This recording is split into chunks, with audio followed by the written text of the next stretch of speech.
Leipzig, 1976. A man named Rudolf Barrow returns to his apartment and notices that the books on his shelf have been moved, not taken, moved, 3 volumes. Shifted approximately 4 centimeters to the right. The Stasi, East Germany's secret police, had entered while he was at work. Their operational manual for this program called it Zersetzung, decomposition. The objective, as written in Directive 176, was not to imprison Barrow. It was to produce profound disorientation and an existential crisis from the inside. With no visible mechanism, his apartment had been made into an instrument of his own psychological destruction. The architecture of that program is operating in ordinary relationships right now, not with the resources of a secret police force, with nothing more than proximity, consistency, and the vulnerability of a brain that relies on trusted people to confirm what is real.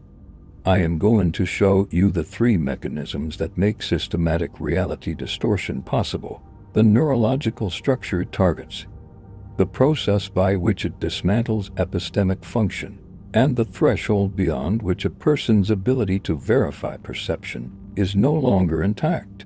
Not what this feels like, the mechanism of how it works, because you cannot see what is being done to you if you do not understand what is being taken apart.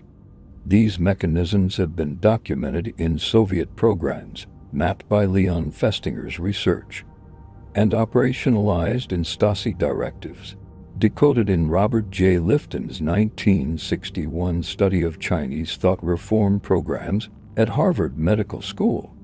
The people who understood these mechanisms most precisely were the people who needed them to function unreliably. Their documentation is specific. Their description of the target audience is you.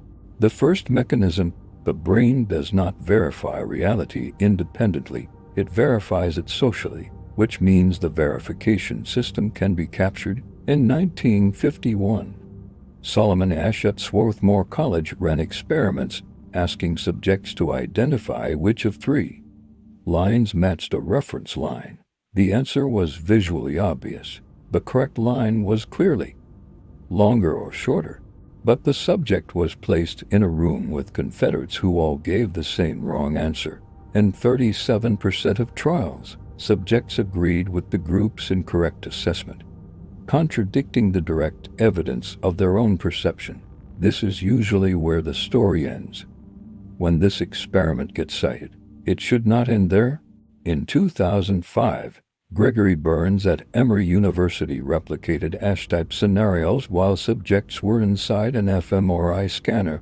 The social pressure did not only change what subjects said, it changed activity in the brain's visual and spatial processing areas.